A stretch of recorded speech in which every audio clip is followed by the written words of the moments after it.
names ringing at that time: C-Dog, Key Rock, PEEDI WAC. You know, there's certain names out that second generation was ringing. You know, and them three dudes' names, they was ringing like fire. So when I met the dude, man, you know, we never did get it off. We always had some type of situation run in and stuff like that. So when he caught his case, you know, he was, you know, I seen him in 4800, and he was like, oh man, he told me out his mouth. He said, man, I should have listened to you about the dude Nutty, right? But at that time, man, I had some type of sentiments, you know, about that whole thing, man, because, you know, my little brother was already found guilty and he was in the penitentiary, you know, and basically I knew that these dudes sacrificed my little brother to try to save themselves. You know, that was the nature of the game in their eyes, you know. So I catch my case, and when I catch my case, you know, he tried to interject in me and Big U's case about like calling my baby mama, telling my baby mama I just had a son. I need to try to help, you know, Big U get out of jail. You know, he just had a son. So many words. He was basically giving an indirect threat towards my baby mama at that particular time, you know, about my son, telling me I just had a son and all that type of stuff.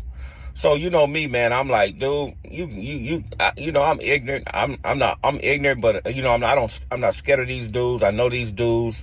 I know they get down. So I'm like, okay, she tell me, I listen to her. So I tell his girl, Nita, okay, you tell that dude, whenever I catch him, it's going to be on. So, you know, I go to the penitentiary, right? I'm in the penitentiary. I'm doing my time. I don't never run across this dude. So there was a situation in Tehachapi where he was up in there messing with a homosexual. He get into a fight in Tehachapi with a homosexual, so they sent him to the hole. So when they sent him to the hole, they put him in the cell with Lil Vamp. But the police asked him, did he want to go in there with Lil Vamp, because Lil Vamp was from A-Trade Gangster. And you know, PEEDI WAC with his ignorant ass, he trying to be so hard and tough. He was like, I don't give a fuck and all this stuff. So when he get in there with Lil Vamp, they take the cuffs out and let him in there. Lil Vamp beat the shit out that Negro, man. Beat that nigga. They had to come up in there, get that nigga, damn near flight that nigga somewhere to the hospital, man. He beat the shit out of his ass, right? So that's a big thing at this particular time inside the penitentiary, because we all in Lancaster. Me, Doe-Eye, Shyster, Ron, my brother, sure, there was a bunch of us on C-Yard. So when PEEDI WAC come up out the hole, he get well enough to come out the hole, he hit Lancaster. When he hit Lancaster, he hit A-Yard. He over there with Diamond. He over there with some, you know, some reputable dudes from the gangsters and all that type of stuff. So, you know, we had this thing where if you touch one of ours, we was going to demonstrate and make a statement that you can't never touch one of ours.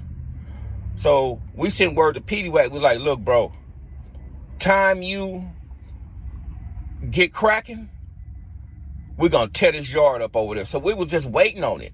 We all come to the yard. We all strapped up.